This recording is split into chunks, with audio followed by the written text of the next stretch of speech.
my amazing mold putty buckets. I have huge tubs of this because I make a lot of molds for my patrons for rewards. So I buy this actually direct from the company, and I think it's like $300. It's not cheap, but I spend a lot of time making molds using this stuff, and it saves me money in some cases. It saves me time. Like if I need a last minute mold and I don't have time to like ship myself one, I can usually make what I need. So I'm gonna show you guys a couple of different ways that you can make your own molds, and you don't have to buy the huge tubs. I think they have 5-pound ones that are like $50 or something, which still seems expensive, but when you think about how much one mold costs and how much a tub of mold stuff costs, then you end up saving yourself some money. Plus you can make custom stuff that nobody else has, or you can use Avalon Yarns' mold making recipe. You can buy it from Joann's, but it is expensive and it's just a small amount, but you can use your coupon. So you can use Avalon Yarns' mold making recipe if you want to just do something that's like just a temporary mold, or you need like a lot of it at once. So I spend a lot of time looking at jewelry from Joann's. They always have like this costume jewelry, and they usually have sales on it that's like 50% off. So this necklace right here was $5 because it was 50% off of $9. And then they usually have like cool little brooches. And then other cool stuff to look at are beads. Like you can totally make a lace mold. And I also look at like textured mats. This is cool. And then I also have these little bling borders. So another thing I have are these kinds of gems right here. These are like the sticky gems. You can just get these in like the scrapbooking aisle, and they are just various different sizes and shapes. So I'm gonna show you how you can make your own bling border in any configuration that you want. So we're gonna open a couple of these. So these have just little sticky backs right here, but you can, you know, just glue it to the paper if you wanted to. And I like to work on top of some paper because then I can just move it around to wherever I want. I want these to be flush. Try this. I just saw this stuff and I was like, this stuff looks awesome. This would make a great texture mat. I never ever buy anything full price. I always wait for it to go on sale. So you could just make a mold, just this. This would make a really cool border. I got all this stuff from Joann's and Michael's, but you can find it in lots of places like Hobby Lobby. Just gonna try and peel off the back here. So you can see you can basically do whatever you want. Make whatever configuration that you feel like is pretty to you. You don't have to be limited by what you can buy. I'm working on parchment so that after I make this mold, because it takes about 20 minutes for it to set up, I don't have to just like let this sit right in front of me. I can move it around to wherever.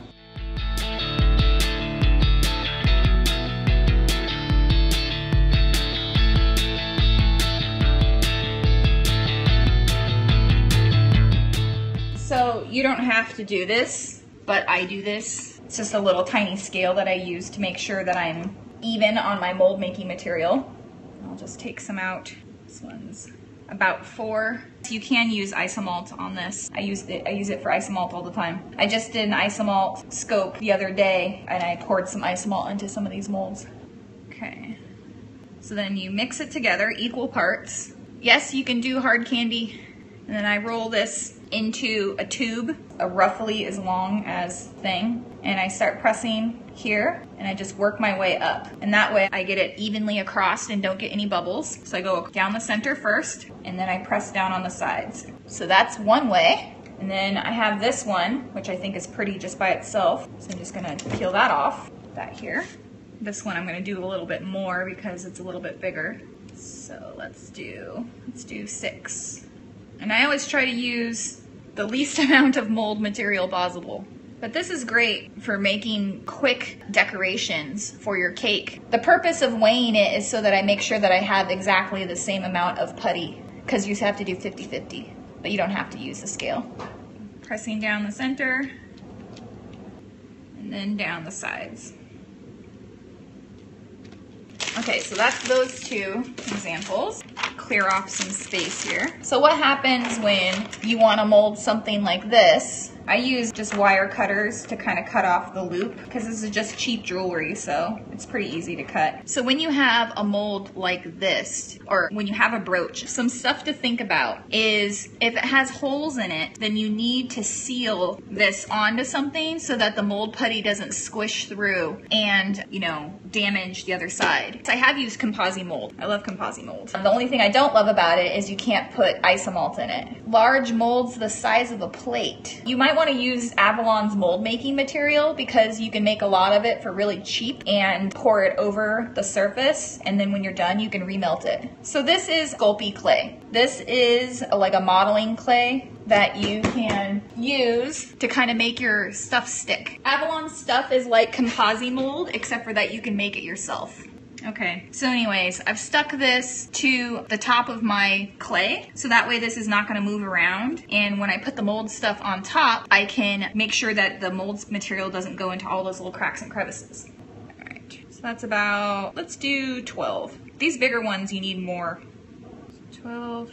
If you want a more like high quality clay, you can use the clay stuff that Marvelous Molds provides. They have like this special clay, I think it's called like a sticky clay, that you use to like stick to the table, and then they have like all of these different like 3D mold making kits. If you want to use like a more high quality silicone, definitely check out Marvelous Molds and their tutorials. They have like free tutorials on there. And I'm measuring in ounces. I should be measuring in grams though, for sure. Okay, so when you're molding something like this, you want to do it a little bit differently. You want to start with a circle. Make sure you have no lines because those will show up, and you're going to point it into a teardrop shape, and you're going to press down right in the center and then work your way out from the center all the way out to the edges, making sure getting over. I think these ones are done.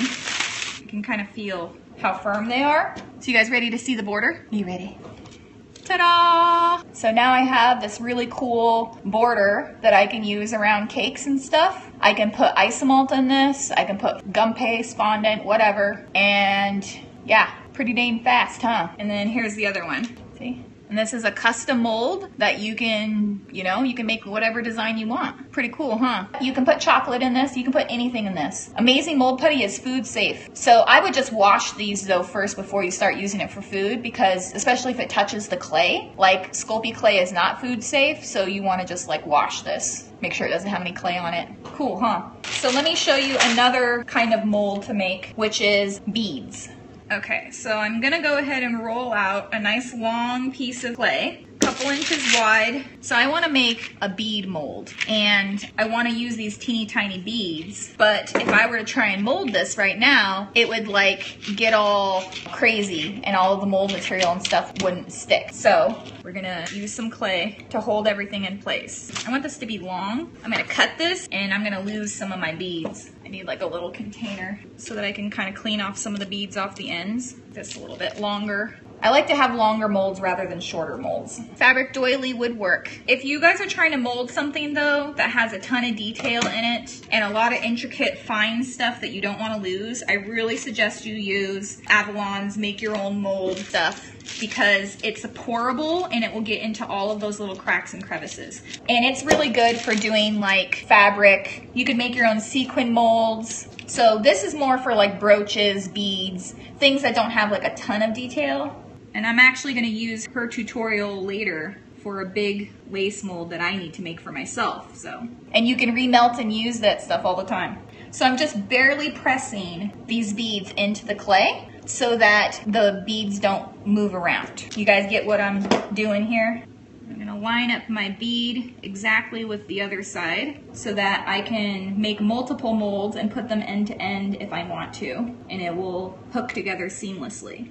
Like you want your ends to be clean. So you know those cakes where you like, it has like a bazillion pearls on it and all the pearls are different sizes and everybody talks about how time consuming those are? You could make a border that is nothing but different sizes of pearls, and you could inlay them into some clay just like this, and then every time somebody ordered that cake, you would just have the pearl border ready to go. So you can charge a good amount of money for it and then save yourself a ton of money. So if you just wanted to mold something one time and you're not gonna be reusing the mold over and over, you can just make the mold straight from the raw clay. But what I'm actually gonna do is I'm gonna bake this clay in the oven, and the beads are not gonna be melted, so that I can make more molds if I need to. Like if I wanted to sell this, I could.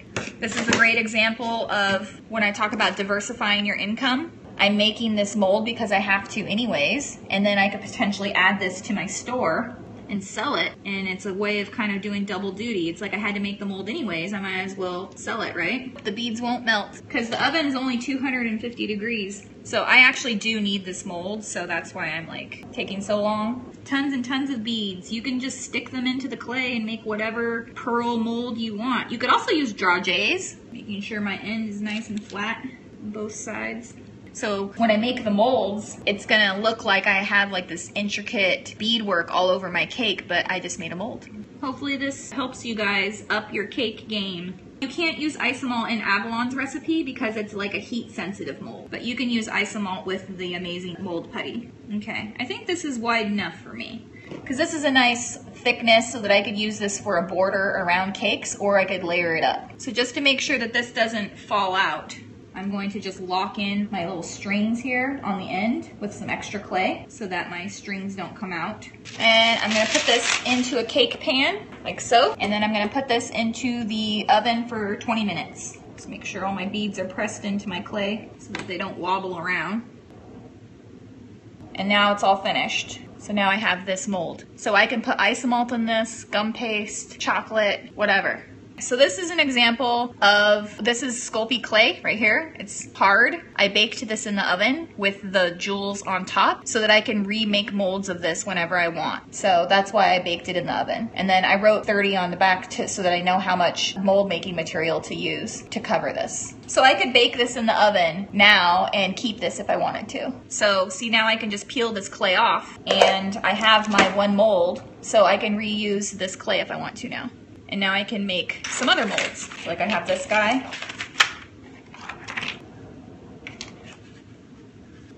So this is my clay. I'm gonna roll it out.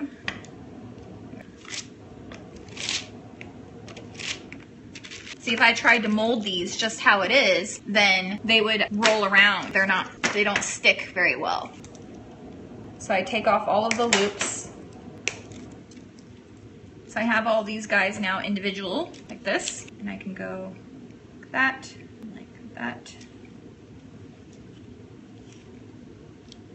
And then I can come back with some of these, or you could use pearls if you want, or you could use these if you want. I'm trying to decide what I want to use. I think I'm going to use these. My scissors. I'm just pressing that down into the clay. So I'm just basically making my own custom blingy border.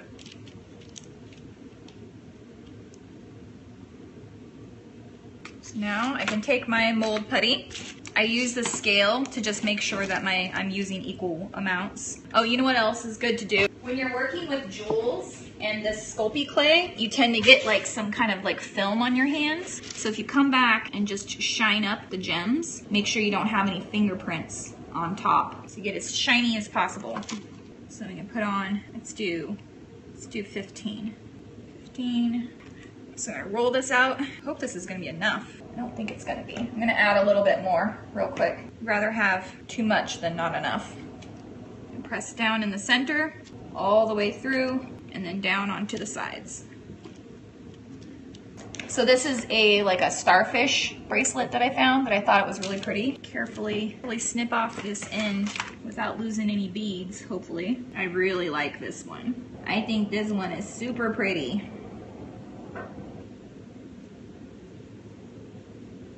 So roll into a tube.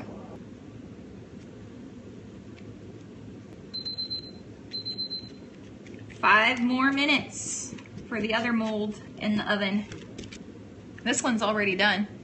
This one's finished. So now I have this guy. And so I didn't bake this one off because now I can use these little guys to make other molds. So I don't always bake them and keep them because sometimes I want to reuse the gems for other things. if you bake them, you can't remove them. And I baked it because I want to keep all of those pearls on there. So sometimes you do want to just keep it the way it was. So I'm going to show you one more thing here. This is a little brooch mold that I found. It's got a curve on it. You see that? So if I tried to mold this, the mold putty would go underneath the underside. Life of the molds is forever. They don't go bad unless you try and crack it. Like if you pull this really far, it will crack. So if you have a mold that has like a curved back and it's not even, take 2 amounts of equal mold stuff, knead it together and into a ball. So you press that onto the back and then you press it down into the center, and then you can bring up the sides for where it needs to be at, so you don't accidentally press it in too unevenly. So see how it's curved? Okay, let's make a mold of one of these and see what it looks like. I've got this blingy mold here. Let's put some isomalt in this one, and let's put fondant in this one. Let's do the isomalt first. So I'm gonna melt some of my Simi Cakes isomalt. My baked mold is done. See, sitting in the pan, 250 degrees for 20 minutes. And I'm gonna let this cool before I take it out of the pan. Ouch, because you'll burn yourself like I just did. So I'm gonna melt some of my Simi Cakes isomalt in a silicone cupcake liner. And I'm gonna start it at 30 seconds. There's a couple different ways you can use these molds. Okay, so I've got some of my fondant here. Oh, let me get let's do the isomalt first. So I heated this in the microwave for 30 seconds and then for 15. It's totally melted. I'm just gonna wait until all the bubbles go away. Because if you pour it in when it's too hot, you'll get a lot of surface bubbles. So the way I put fondant into the mold is I roll it into a ball, and then I just start on one side and I start smushing the fondant into there, and I just work my way across. And then I just push it up to the edges. And you could pop this into the freezer to make it a little bit easier to remove from the mold if you're having problems, but I don't know if I'm just used to it enough that I don't have to do that or what. And then you can just peel it out. That's just fondant. Okay, so let's pour our silicone mold here. I'm gonna start at one side, start from one side and work my way to the end. I probably didn't heat up enough isomalt. That's okay, we're just doing an example. That's all I got. I should heat it up a little bit more, but it's already starting to set because it's pretty cold in my room. You should use a toothpick to make it even and stuff. I'm just kind of going fast. So while that's setting, I'll show you another way that you can do this. Yeah, making a mold of a doll face is a great idea. So I can take some fondant and I can roll it out. And you can do this in different colors if you want. I'll put that in one spot. And then maybe I'll put one here, one here. So then you can take some melted isomalt. And if you're very careful, you can pour it into individual gem spaces. Just gotta be careful not to overflow. And of course, this is slightly time consuming. Oops, those two fused together. I could peel them out after they're dry, or I should say cool, and re-pour. So if you make a mistake, you can just wait for it to cool down and re-pour it. Isomalt's starting to get cold. Okay, I'm gonna let that cool. So this is our mold that we made earlier with the isomalt, with our bling border. I should have taken more time to make the edges clean, but I was just hurrying. Gotta wait for this to cool before I can finish it. So this is the Rolkem Dust mixed with the Everclear. And so that makes it more shiny. It helps catch the light. This is Rolkem Dust mixed with Everclear. Okay, so this is basically cooled down. So I'm gonna take some of my gold, and I'm just gonna paint the backs of all of this, including the mold. And this Rolkem Dust is real hard to get off of surfaces, and you just have to use a little bit of dish soap, and that gets it off.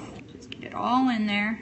I've never showed anybody this, so I hope you guys appreciate it. Yes, Caker's Bits and Bobs on Facebook sells Rolkem. R-O-L-K-O-M. She's my girl. She sells awesome stuff. Get down all into those little crevices and holes. So now I'm just pressing some fondant onto the back here. You could do this with gum paste too if you wanted, or chocolate. So this is the last thing I'm gonna show you. I'm covering it with fondant so that I can peel it out. Oops, one of my jewels didn't come out. So you see that? The isomalt is like diamonds, and the gold on the back makes it shiny. This is, see, it's really, really soft in my hands right now. I'm like working under these hot lights and stuff, but I would have taken more time.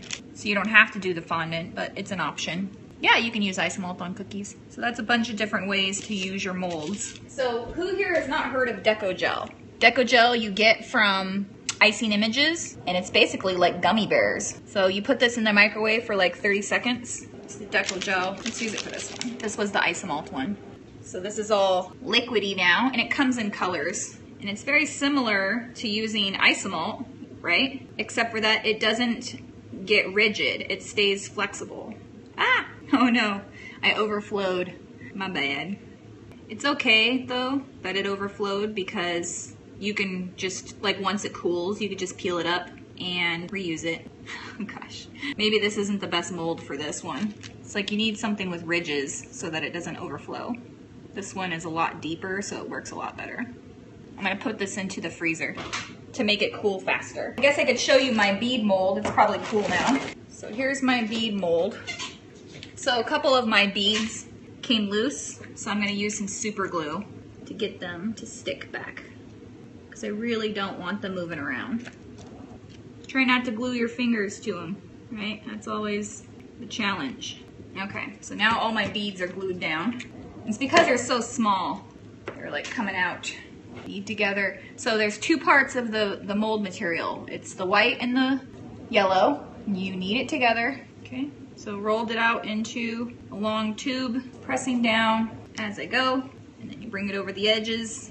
And now I'll have a nice multi-bead mold to cover an entire tier of cake in strips. So let's go check our Deco-Gel. So now remember, Deco-Gel, it's not gonna be like isomalt where it's super rigid. So it's actually kind of sticky. So this would be really great to wrap around a cake. Just carefully pulling it out. It's very delicate.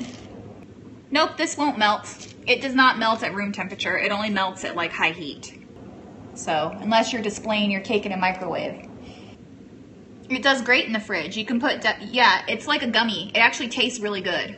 So this is real easy to, like, you know, you see it's like real flexible. You could paint on this. You can put it on cakes. You can put it in the fridge.